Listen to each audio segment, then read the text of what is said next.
الرجيم. بسم الله الرحمن الرحيم. كتاب التوحيد. باب ما جاء أن سبب كفر بني آدم وتركهم دينهم هو الغلو في الصالحين. تابعون. قال ابن قيم قال غير واحد من السلف لما ماتوا عكفوا على قبورهم ثم صوروا تماثيلهم ثم طال عليهم الأمد فعبدوهم. وأن عمر أن رسول الله صلى الله عليه وسلم قال لا تطروني كما أطرت النصارى بن مريم إنما أنا عبد فقولوا عبد الله ورسوله. أخرجاه. بسم الله الرحمن الرحيم، والصلاة والسلام على نبينا محمد وعلى آله وأصحابه وسلم تسليما كثيرا. سبحانك لا علم لنا إلا ما علمتنا إنك أنت العليم الحكيم. أستغفر الله الذي لا إله إلا هو الحي القيوم وأتوب إليه. اللهم انفعنا بما علمتنا وعلمنا ما ينفعنا وزدنا علما. بي أرابا سوية هجرية بكلي أني كمناني أني بيناني أني ناني أني بيناني أني دورو شهر الزول قادمين هجرية سانكالو تاني كلنا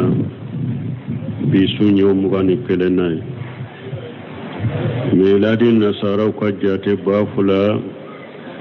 أني مغا أني ناني سانكالو دورونا بيسون يوم غاني كونونتوناي. أمبي داودا بغو مسجد الرجاق وأمبو كونو درسوا بالشيخ الإسلام محمد بن عبد الوهاب أكا كتابو كونو كتاب التوحيد. باب ما جاء أن سبب كفر بني آدم وتركهم دينهم هو الغلو في صالحين. نبوندا أني حديثا آيوني حديثا ودوكالالا برسول تمنين ينصروا حديثا من ساره لا تتروني وحديثا ساره أمبو دكونو sarahu konona nan jora yuromi wa lam anna al-huquqa salasatu aqsam. Ibn Simir rahimahullah akwai ka doko hakkin ya sabade hakkin tila yuroma sabade do wa hiya al-awwalu haqqu lillahi la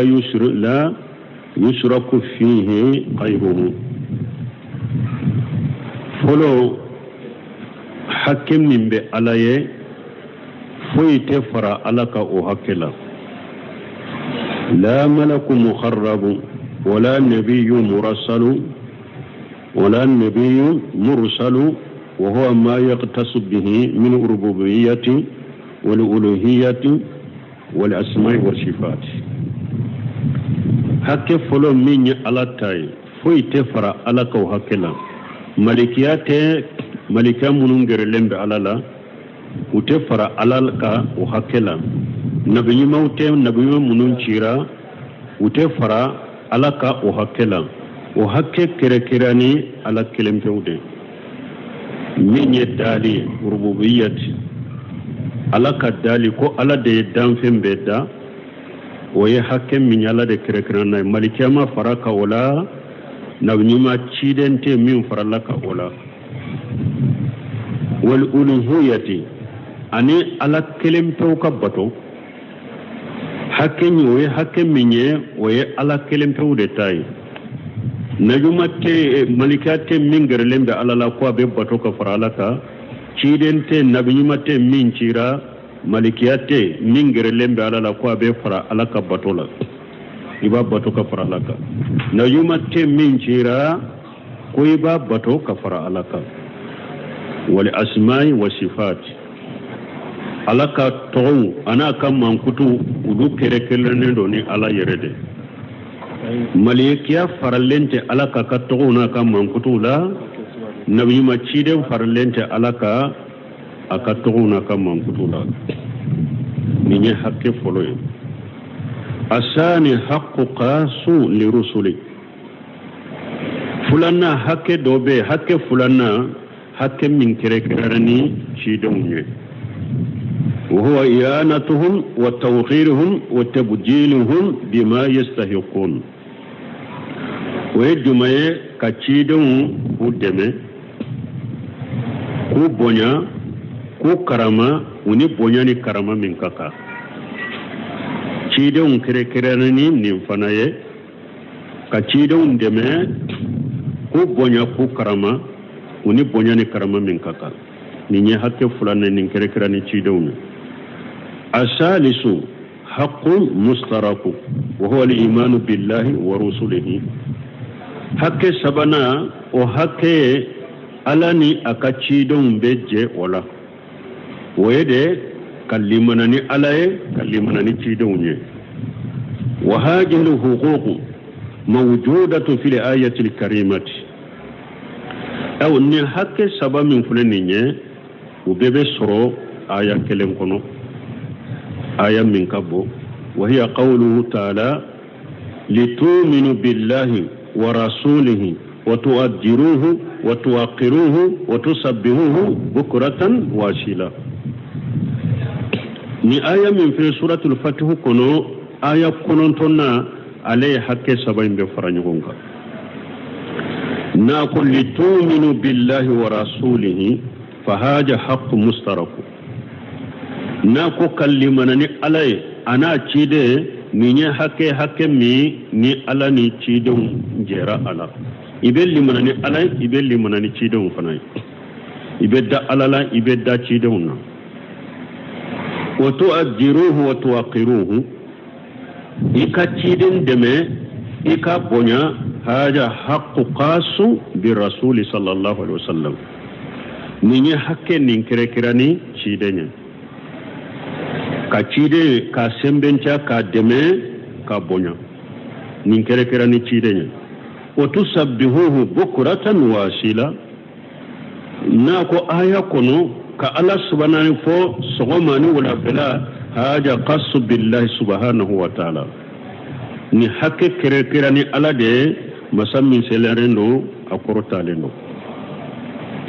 wala ninu hakke sabade fulini hakke sabayin bebe soro aya kelen kono والذين يقولون في الرسول صلى الله عليه وسلم يجعلون حق الله له مغمن نوبه دانتمه تشيدم بنياليلا وبألك حق دي تشيدم ما فيقولون نوبافو تسبحوه أي رسولا كويكا تشيدم سبحان الله يفو فيسبحون الرسول كما يسبحون الله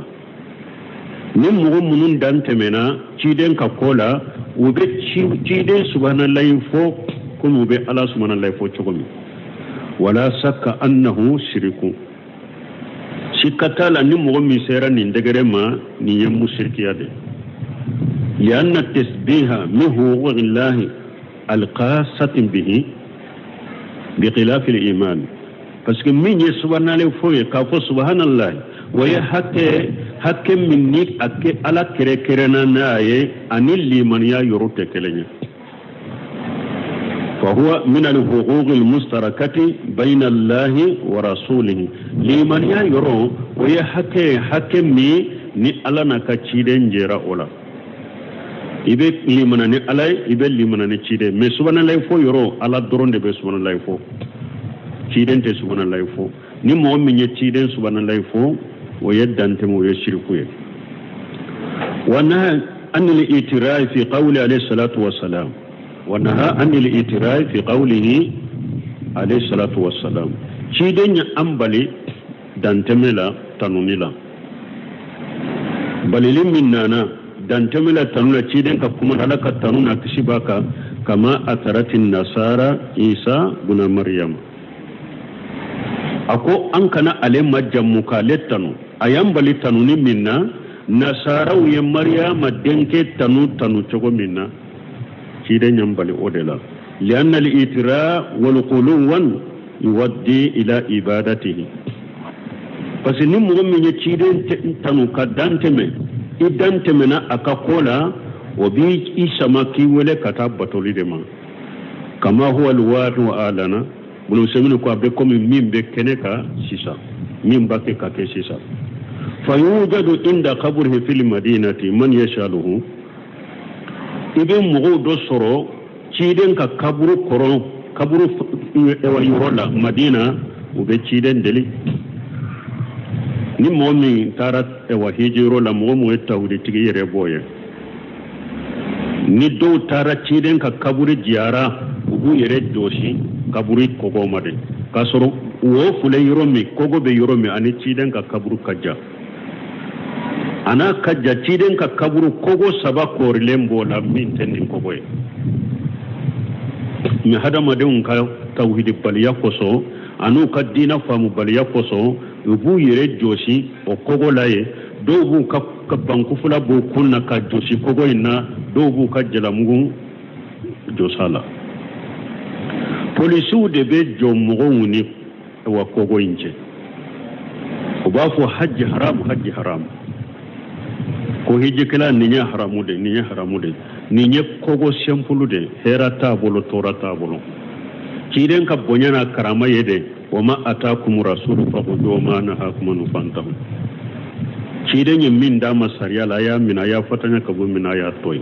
fo polisu hiju yoro la de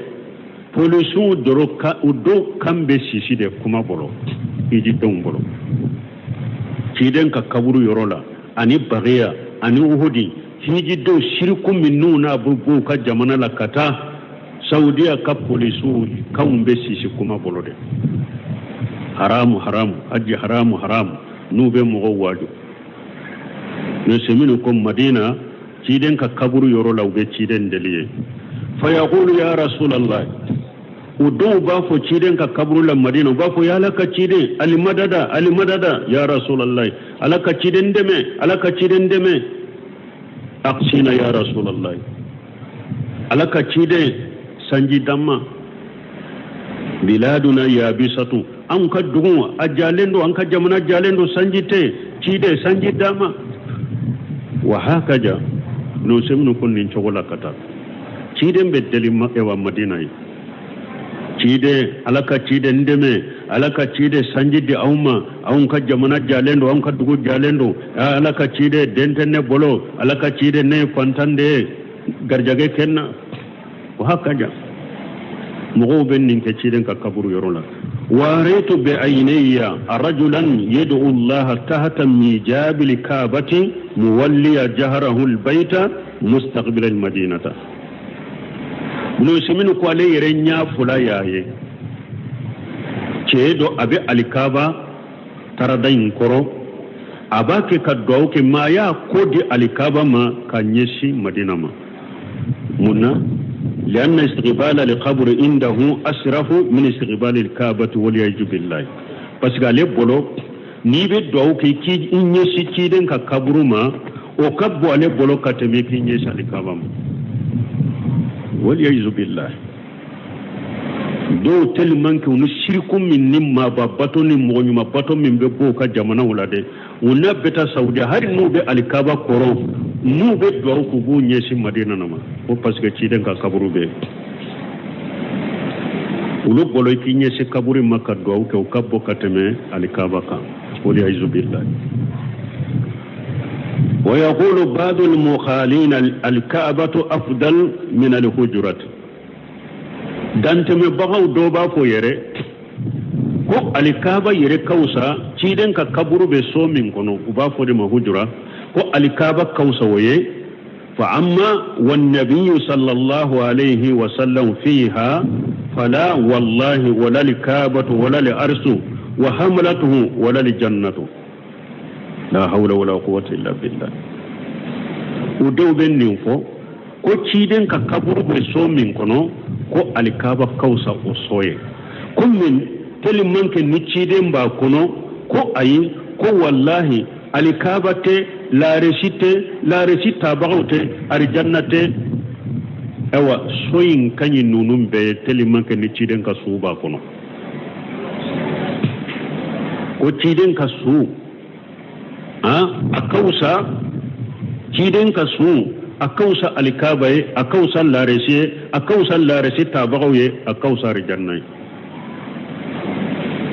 ko ciden be so min kono a kausa nunun be telimanke ni ciden su ba kono وهو يريد أن يفضل الهجرة على الكعبة وعلى الأرش وحملته ننتجي على باب سيسا كتيدن أو سوب سومين كنو كوفا سمنتا الكعبة كوفا سمنتا الأرشكا كوفا سمنتا الأرش تابعوكا وعلى الجنة كوفا سمنتا الجنة وهذه مبالغة لا يرضاها النبي صلى الله عليه وسلم لنا ولا لنفسه nin tigin ni hakilina min fulen ninye danteme min ni ciden yere ta jenaye a yere ate jenaye anunye ate jenaye mogo kake ale yere la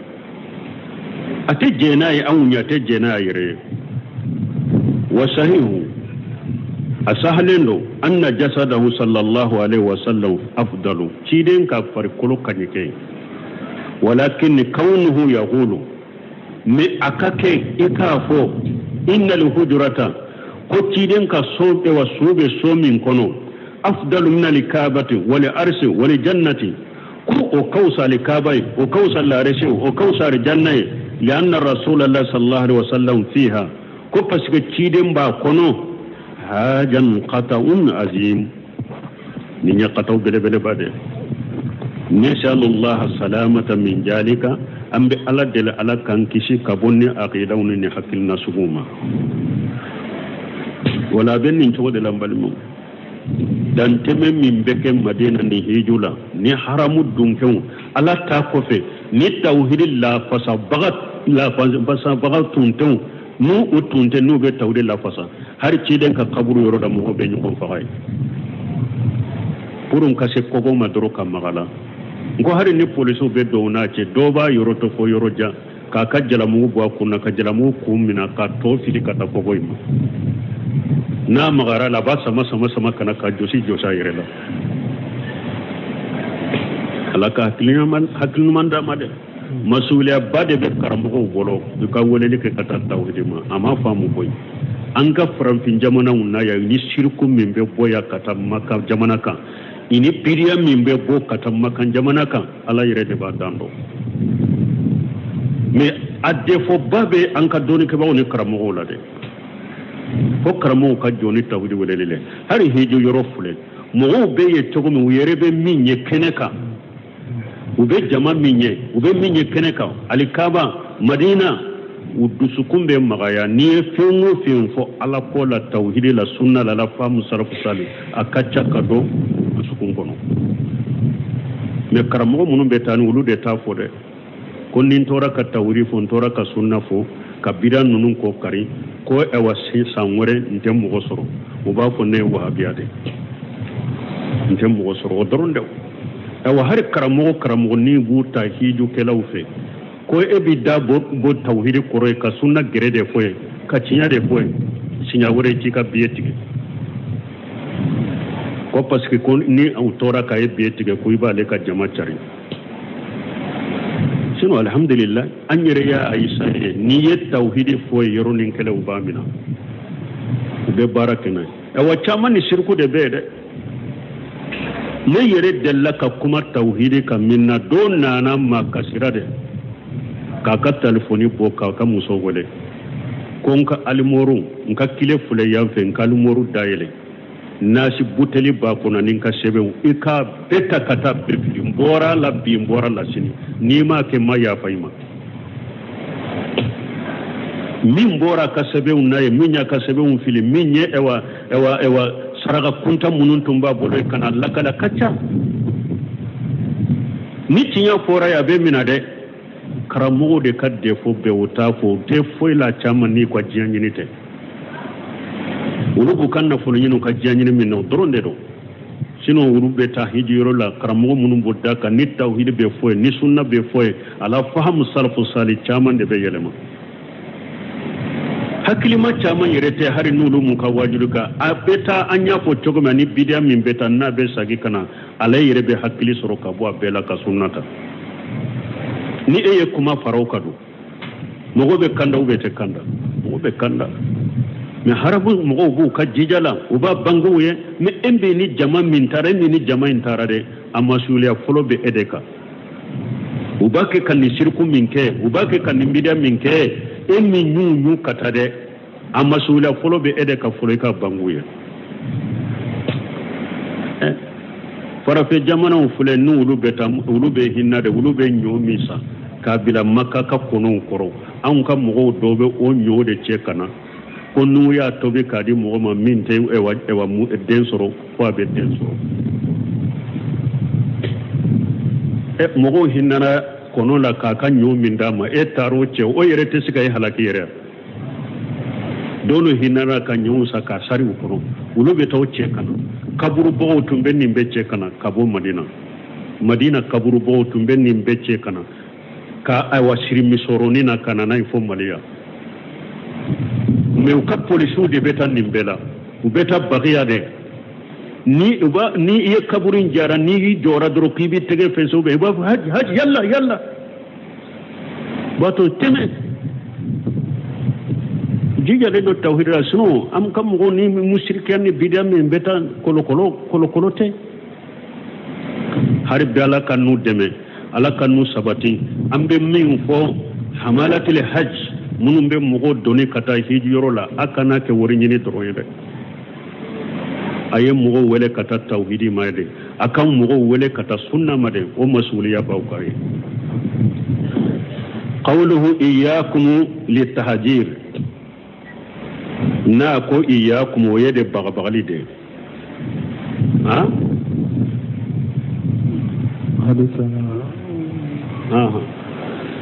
وقال رسول الله صلى الله عليه وسلم وقال رسول الله صلى الله عليه وسلم قال إياكم والغلو فإنما أهلك من كان قبلكم الغلو وقال أكو جونكو عمر بن الخطاب عمر بن الخطاب أكو قال رسول الله صلى الله عليه وسلم ko ala ka ciden ko iyakum wal quluwa ciden ko baw baga danteme aya dabila wa qawluhu iyakum litahjir iyakum kore munye baga li qawlu wal quluwan ma tufu ala iyakum quluwai adambirakata asajirakata iyakum indala وغير إذ تراب فيه المؤربون إذ ترابا كثيرا وأقرب ما قيل للصواب وقله تكلفا بنسبينكو إرابك لو ko uye takana sagi ke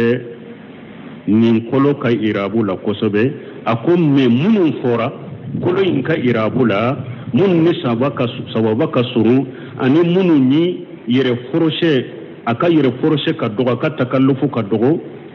anna iya mansubatu bi fi'li amri muqaddar taqdiruhu iyyaka ahjar ay ihjar nafsaka anta khurraka akore munyire kolosi ninka ni marasa wal qulu ma tufu ala iyyaka ay wahzar al quluwa la nyine munye yere kolosi tantemela wal qulu kama sabaga huwa mujawajatu al hadd madha aw jamma qulu yemunye danteme o yemunye ka danteme hakela mana ka danteme hakela tanunila ube ka danteme hakela la gosilila wa qad yasmal ma huwa aktsaru min zalika aida abesika fenta yere min ka canni yere danteme tanunila danteme ne la gosilila qulu besika fenta min ka cannoy fayuqalu mujawajatu li hadd fi sanai wa fi ta'abbudi wa fi al-amali abefo ko danteme tanunila danteme hakela tanunila ani danteme hakkela batolila ani danteme hakkela barala kulube donimbela ka danteme tanunila ka danteme batola ka danteme barala lianna haja li hadisan waradan fi rami jamrat parce que ni hadisa yire nana ni nye bele fili yoro bele munum be fili bele fili yoro la ni hadisa yire nana odela حيث روى ابن عباس قال الرسول الله صلى الله عليه وسلم قادة الأخبة وهو على ناقته تمامي ابن عباس يا مفولا أبو كو ألك تشيدنكم أخبة ما أنا جملة الأخبة ببو سغما منا مني ewa sallido ne yawmun nahar o sogoma sallido de jamratul aqaba o bele be fili o sogoma ciden nya fa ya soro ciden ba kan nyame ka parce que ciden nya ka hiju laban min ka ye hiju in ke nyame de ka alqa ulukitali hasa falaqtitu lahu sabu hasayati ciden ko ibn abbasima buna bashi ko ciden ko alema ako bele udo to monyede buna bashi ko alaye bele udo to me cidenye to mo cidenye hunna hasa alqajib ha falaqtitu lahu sab'a hasayati ko alaye bele wolon fula ayo to mo cidenye hunna hasa alqajib bele munu sugu munu do ni be saka bele min minay bolon ko ni fula ñugon cete kafili ko ayo ñugona de to mo wolon fula fajala yanfuduhunna fi kaffihi ciden kera abake kabele nunun konko abolo aywa atege farala wa yaqulu ciden mbake kafo amsala haulai farumu awa nunu na ñugonaw ayen nunun de fili nunu na ñugonaw bele fili la ayen nunun de fili wa iyyakum wal quluwan fi dini awa mbawma ya yire korosi danteme la dinala fa inma halaka man kana qablakum al qulu fi dini mawt min awnye u halakira mu halaki danteme dinala haja lafdu bun majah fotogo min fulen ninye bun majah ka fotogo de wal qulu fa'ilu ahlakan قوله من كان قبلكم مفعول مقدم قوله وإنما عادة حسر إنما جاتلي من عندنا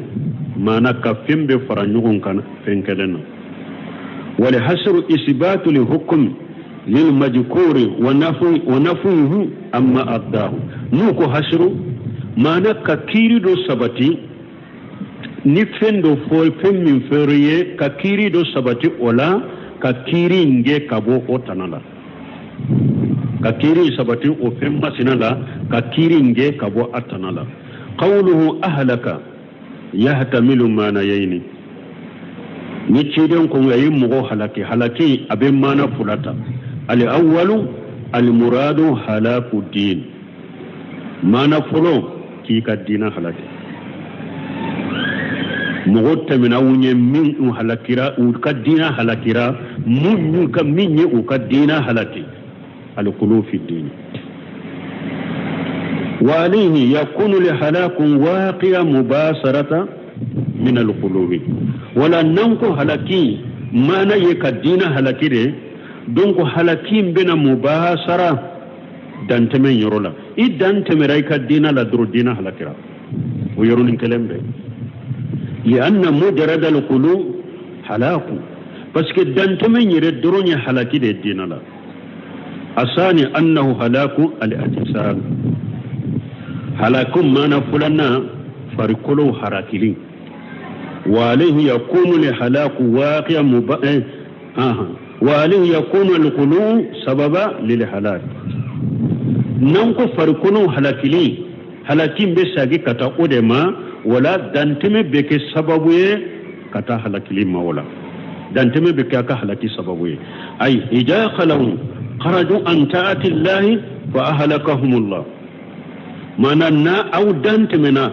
abora alaka bato kono wala ala baw halaki men niya sagi kata dina de mai dante mena yoro mi doro dina halakira men niya sagi kata farkon harakini de ma na dante mena ka dina la abe bo alaka bato kono wala o beke sababu ala baw halaki wa hal al hashiru fi qawlihi fa inma halaka man kana qablakum qulun haqiqiyyu aw idafiyyu wa hashiru mun fulanni ka fo ka kannin kiri fara ɲɔgɔn kan nin ko in kɔnɔ yala qulu min fule ka foya ka halaki ka innama halaka man kana qablakum al-qulu bon halaki min fule nin ye yala haqiqa de do ubu idafiya de do ni yoro fana ka famu mana na ya soro fa innama halaka man kana qablakum al-qulu nan ko haqiqiyun donc ola ni danteme yinte foite mogo te fengore shike ni be halaka aya ni famu abolo de nan ko fa inna ma halaka man kana qablakum qulu haqiqiyyu ni hasiru nya haqiqu de ko halaki alay halaki be fara nyogon ga kada danteme de kono na ni danteme na de ibe halaki bo o bayira ni haqiqu de do ni hari fengore ke minte quluye halaki to no fe halaki be qulu indoro de no fe wode yapo wode ya haqiqi abeno faranfashe men ni ko idafiyu abesika ke ni mugo min dante mena ikawa dinala ibe halaki ne ko wore wo be uci den bono fana fo ni mugo min yo fana ke be halaki idafiyu re amisali abunu seminu be nonu fo tawsir la ومن أجل ممن أفترى على الله كذبا ومن أجل ممن كذب بآيات الله وتنوى دوني تونيا لكلا موسيتي تونيا لكلا كمغوبو مين بك غالون تيكي كدا على الله دونك نانكو ويه حقيقو يدي ها دونك ايوا موسيتي تونيا لكلا كمغوبو مين غالون تيكي كدا على الله ولا تونيا لكلا سيتي سكا يجيان كونو تغني مين كا ها مين كا جغنو تيكي مي آية وربي ومن أجل ممن كذب بآيات الله donc ni be nin tafsiri saybafo mana galon tigeli kala wala munum be galon tige ka dam mo werela mo sito ulula galon tigel ba wala ka galon tige ka da fe ngorela kam mo bo mimbe galon tige ka dala bon ni na o man ajla mimman kajjaba bi ayati allah mo munum fana be alaka ayaw galon tige ya mo te mo wala munum be fen galon tige ya kam mo bo mimbe alaka ayaw galon tige ya ida fiwe ninde sisa wada to bune usemino bina misaliya do fo ako yala hasiru min fulen ni haqiqu do ube udafiya do fi al jawab in qila innahu haqiqiyun hasala iskal akon ni ko idafiya ewa hasiru min fulen ni ko haqiqu de do akon muskila do bena wa huwa anna hunaka ahadisan أضاف النبي صلى الله عليه وسلم الهلاك فيها إلى الآمال خير الغلو إماي بس كهذا سوري وبدي كيدني هلاكي دمبكتا بارك لو دوما مين تدانتمين مثل قوله صلى الله عليه وسلم كيدن كمان يقولنا على كتمنا كسبك إنما هلك من كان قبلكم أنهم إذا سرق فيهم الشريف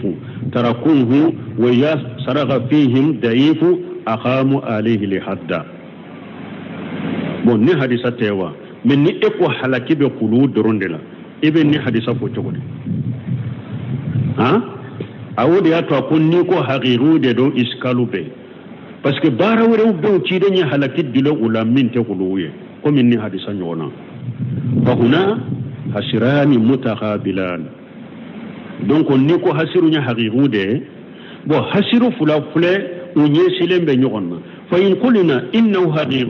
haqiqiyun bimana annahu la halaka illa bihaja haqiqatan sara bayna li hadithayn tanaqud nan ko sisa halakin min ya haqiqa fo quludro bon ni hadisa fana afana yebara do ke ko oye halakiye hadisa fula be nyugongule sisa hadisa fula mbese ka nyugongule sisa wa in qila min nu'ko inna li hasra idafiyun min nu ko hasiru min fulen ninye bara min fora adda aywa afarala aywa adambira kata o bara dronderma ay bi itibari amali muayyan ida fu ni hasiru min fulen ninye hasiru isagira kata nimbara kerekerende ma fa innahu la yahsulu tanaqudun bihaythu yuhmalu kullu minhuma ala jihati la tu'aridu haditha al-akhara. Donc ni ko nimbara min fulen ninye ni hasiru min fulen ninye o kere ni nimbara de me bara wure be halaki be shika usoro o fanala wala donc tanaqudu te hadisan dun ni ko jesisa fa innahu la yahsulu tanaqudu wala tanaqudu te shika ke bihaythu yuhmalu kullu minhuma ala jihati la tu'aridu hadith al-akhara wala sisa hasiru minnana akelen kele ibata kabila fando ka minni fandoi nu teseka bala mi nyogonna ani hadisa wore teseka bala mi nyogonna li an lan yakuna fi hadisihi sallallahu alaihi wasallam tanaqudu puru yere gurja nyogon gurja kana soro ciden ka hadisala wa hina yiji yakunu li hasru idafiyya wala hasru munu foraya inma halaka man kana qablakum alqulu idafiyya dedo أي حاجة لحصر باعتبار الخلود في تعبد في الحديث الأول وفي الآخر يقال هلك من كان قبلكم باعتبار الحكم ولا ننسس الحصر حاجة لحصر باعتبار الخلود ni ewan njateli min fune ka be na ka konin be faranyon kan nin kulula ka halaki faranyon ka ala an ba fo sisa fi ta'abbudi fil hadith al-awwala mana mu halakira mu munun temena wunye nu dan temena ka dinala dan teme dinala wude yu halaki wa fil akhar hadith ad-duyn fana yuqalu halaka man kana qablakum bi itibari al-hukm awa mu do fana awa temena awunye u halakira nu u kakiri tigela nu ewa mu korotale ni o yesu nyalike ubo toye ne ni fantanye sunyalike be haddu wala fana halakira no we ufana halakira kiri tige yorola فيحلق الناس إذا قاموا لحد الضعيف دون الشريف ولا أبكشسا مو بحلقي نوية حد بو كسريا بو مغلا فلونا كمو كورتا لونتوين وكيري يرولا نمو مني حد بو كسريا بو مغلا فلونا كمو كورتا لونتوين مغو يوكي كتمي وهلا كرا أوا دينا فنالا ni mugo min dante mina dinala dante be dinala abe mugo halaki ibu fokata ni jogodela wa fi hajal hadith yuhajjiru rasul sallallahu alaihi wasallam ummatahu min alqulubi wa yubarhinu ala anna alquluwan sababu li halaki wa ni hadisayna ciden ba kan manton bali alaka tanuna kisibaka abaka manton bali dante mela dinala awa kaddelila duma fana ko danteme halaki sababu de wadi ato ko wayu barhinu abake ayeddelila duma fana ala anna quluwa sababu lil halaki awa ko danteme dinala sabab halaki sababu do ni hadisa yo fulade ran ayam bali aya kam mantum bali an kana danteme dinala kaddelila iran fana ko danteme ye sababu hal ewa halaki sababu de danteme dina da halaki sababu de lo li'annahu mukhalifu li shar'i wa li ihlakihi lil umam sabiqati parce que danteme sharia so solide do danteme sharia so solide do awa danteme kera sababu e fana manton folo munu temena fu halaki fa istafadu minhu donc ambe faida soron ni hadisa la sisa تحريم القلوب من وجهين كو دانتمي أحرام يرى تقو يفلا الوجه الأول تقو يفلو تهجيره صلى الله عليه وسلم وتهجير النحي وجيادته تقو يفلو تيدن كباليلي نهدا بندن باليلا منا تهجير كوري كي بغا بغا كوري مني باليلي أني فرانكا karasan min toye ani ni ye mogo baga yen nin ke nin be kila ani karasa nin toye ute kelenya de bagali balili bala ani faranka alwajhu sani la halafulanna annahu sababu li halaki al umam kama ahlaka man qablana kudan teme dinala kum mantun halaki sababu de do comme ayem mantun halaki anye chogomi وما كان سببا لهلاكي كان محرما ايوا فيمو فين فنا ناكيرا هلاكي سببو ده ويحرم ده فيمو فين هلاكي سببو ده ويحرم ده دونك دانتمي دينالا حرام ده اقسام الناس في العبادات اقسام الناس في العبادات ومغو كتلا ما يرون بطولا والناس في العبادات طرفان ووسط بطولا هذا ما دنيا فان فلا ده اني تشمانچه فمنهم المفرط ومنهم المفرط فارتي بغو بمغولا دانتم بغو بمغولا المفرط نم مسرنيالك اكان كان منك يموكي mufiritu yo ode wal mufarritu mi e kanka dayuro mi e temena mufiritu ye mi nyum masurnyalike al mufarritu e min dan temena mogodo be ulu faratila mogodo be ulu dan temena wa minhum al mutawassitu wa hada madun do be ulu kabato ulu be chamance de la do faratula batola do dante mena batola do be chamanche la batola hada marun tilala katani tila yurma saba fa dinullah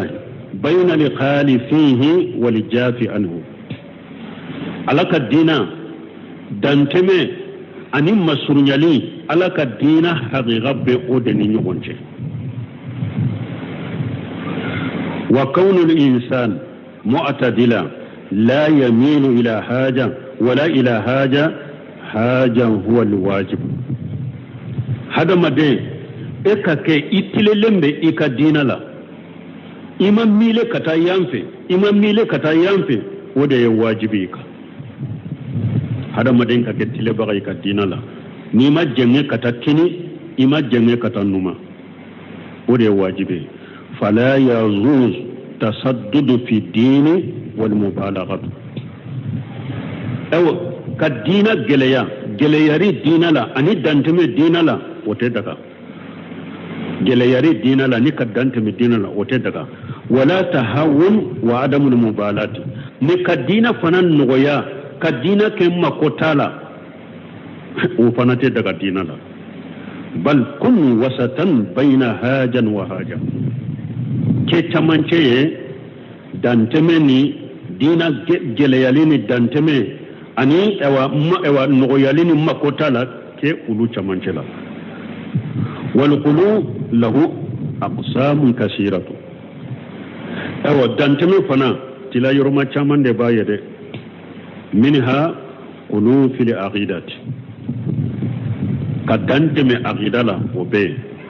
wa minha qulu fil ibadati kadanteme batola obe wa minha qulu fil muamalati kadanteme hada madun kabbara nyoyala obe wa minha qulu fil adati kadanteme la dawla obe wal amsilatu alayha kama yali ewa bune semino kon nunum be kam misali abe kuma be na chogomi wakati be chogodi donc sisa afamura kuma damena na hari ni wakati mase ka be dafa ambe na to akono danteme beke akidala danteme beke batola danteme beke baranyogonyalila danteme beke la dawla amma qulu fil aqidati danteme akidala fa mislu ma tasaddaqa fihi ahlul kalam binisbati li sifati danteme akidala munye ahlil kalami uluyu udawnu neundo minna alaka magankutu binisbati li sifati alaka magankutu sabati li yorolna tasadduqu ye munye sidqu ye nunu nde itama mana ka kuma min be boni ne nye tamam fulani nyogonje mana ahli kalamu ye kuma munun fo doro la nyine yode ahli kalam ye kuma munun fo ala kam man kutu sabatilila fa inna ahli kalam tasaddaqu wa ta'ammagu ahli kalam kuma na uyun ne ndo ala ka doni kai hatta wasalu ila halaki qata'a fo usera halaki romadan kan yaka mana uyun ne ndo ala kan mankutu sabatilu la ka doni ke ola kata fo ayul lashe halakima dankan ya boloka hatta ada duhum haja ta'ammuru ila wahid min amrayn fo nin dantemen nin doni min fulaniya ka do kuma ola kata fo ayu lashe ko fula dola kelema o ko fula dola kelema munye imma te musini au tatili uka kuma samali anika du kuma folena ayu lashe ko fula do imma yoro dola una ala yere na ka danfin ke kelenye kala misali ya ka danfin ma ube yoro dola yere una ala ka mankutu do boye pew kabama uba fode ma tatili ukata amugo yusen nin ko fula dola kene imma inatte musilike yoro dola ube yoro dola yere ala kam mankuto be tatilike kabama yere pew imma annahum masalullah bi khalqihi imma ulun una ala manku ala misaliya ka ke kome akala misaliya ka damfeuna fa qalu haja mana isbati sifati uba fo ko ninde ala kam mankuto sabatiliye ubeta ala misaliya ka damfen doma uba fo konni da ala kam mankutu ka sabatiliye fa ghalahu fil isbati ni yorola udante mena mankutu sabatilila hatta asbatu ma nafa Allah an nafsihi fa utara fin sabati ala yeminge ka boyerela ala yedumam be ngoy ka boyerela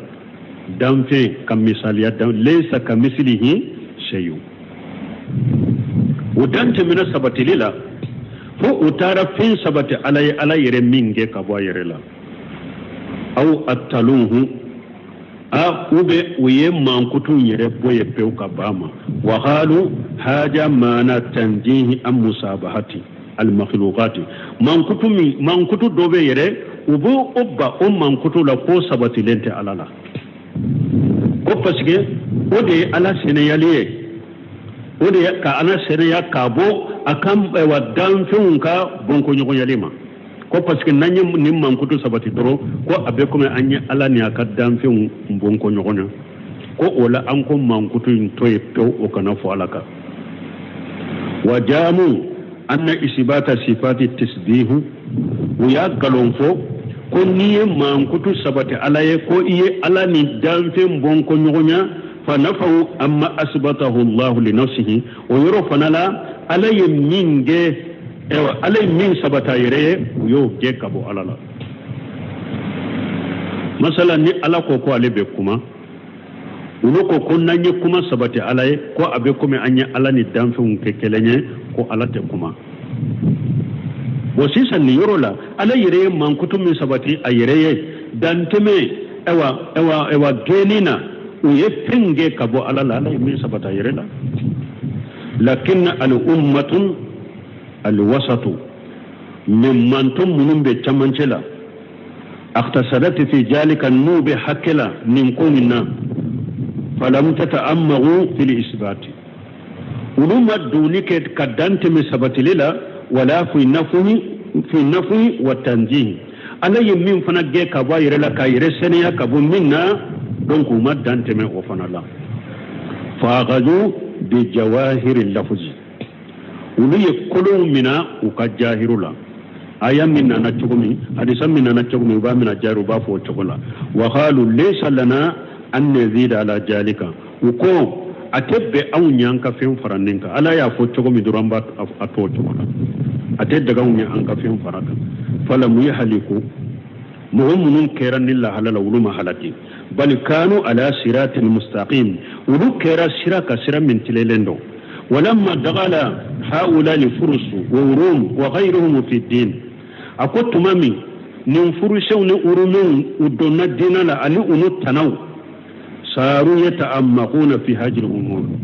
ulabana ube duni ke kadante men nin ko wula wa yujadiluna mujadalati wa munajarati la tantahi abada ukera ube mugo soso kamugo kuma nyugonya bo kamugo ewa masala nyugonya kuma nyugonya mi ne da nyereta la tukuni hatta dawu fo ulu yere tinyana nasallallahu salamata ambe Allah jalala kan kishi wa kullu iradata allati awradaha almutaakhiruna min hajil ummati ala an-nusus lamu yuridha sahabatu alladhina hum al-ummatu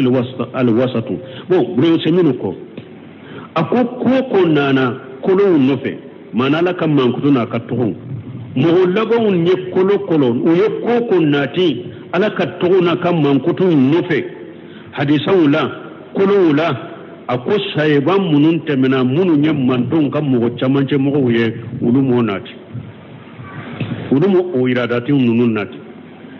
masala sisa ni tawhid bondala ani ko munu nye ko dogolen konye ni ko do fora sisa dobe asigi ka miri doron bon ni hadisa na ye ni hadith safo nin togola ola nini nin keradu ununa nyogona ununu de iradatu ka ko don nati ani kanyin kalu don nati nasu don nofe kulu don nofe mutaakhiruna yo do kese bo maminke mutaakhiruna bina ni hakilina doye kulu do la ka mankutu la ka tugula sebo munu nyam mantun ka chamanche mo mu okay amma kulu fini ibadat wala ni nye danteme ala kam mankutu la ha danteme aqida la o misaliya fule wati sera danteme aqida la o misaliya fule donc hada madem chamanche minye ahli sunna wal jamaa la fahmu salafu be minka muruha kama jaati ulukole ko ala ka togona na togomi ayun fo o togola mana imamu na maliki jabu min didro ni dona na maliki ma rahmanu ala li arsi istawa wa kayfa li siwai wala nimmi fulani muslimin fulaka min fo ko mo labaw nanani ko mununye nasun nofe sebo mana no nyogona donc arrahmanu ala li arsi istawa ciden yo fo sebo ya yokala sebo ya qur'ana kono seba kelma dele ka ciden nyininka wa kayfa li siwai amake labam ho do yoke ko ala dala kirinyara lare shika chukudi sebo moke uluna nyogona chama tumami muimamu na maliki nyinin karan ninna ayem mu fo kono na chuguma ya sabato chugura ako ali istiwa malum ala korotara lare shika ako done do arabu kanna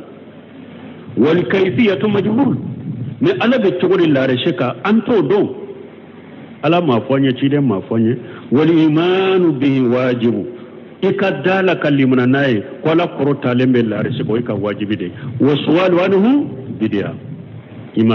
imam na maliki ko kam woni ne kan na nyogona ira bidia do munna parce que ni aya na nyogona kala na sebawye chide nya ko sebawye ko ala be la resika ni seba kalima delika chide nya ko be la resika chogodi donc wala hada madi ahli sunna wal jamaa kat aqida minye ni qur'ana aya alay togomin sabata yerela ayemman kutumin sabata yerela ciden garisa salai alay togomin sabata yerela ayemman kutumin sabata yerela ika sabata alay kuma nana ayay na togomi asabata alay kuma nana hadisai na togomi bila takyifi wala tamsili wala ta'til kana fo iba togon yini kana fo iba misaliya yini kana fo atala fana ahli sunnah jamaa ka gidai ninde alaka togona kamman kutula ninde chamanche سبحانك اللهم ربنا بحمدك اشهد ان لا اله الا انت استغفرك واتوب اليك. كان الرجيم بسم الله الرحمن الرحيم. كتاب التوحيد. باب ما جاء ان سبب كفر بني ادم وتركهم دينهم هو الغلو في الصالحين. تابعون. قال ابن قيم قال غير واحد من السلف لما ماتوا عكفوا على قبورهم ثم صوروا تماثيلهم ثم طال عليهم الأمد فعبدوهم. وأن عمر أن رسول الله صلى الله عليه وسلم قال لا تطروني كما أطرت النصارى بن مريم إنما أنا عبد فقولوا عبد الله ورسوله أخرجاه. بسم الله الرحمن الرحيم والصلاة والسلام على نبينا محمد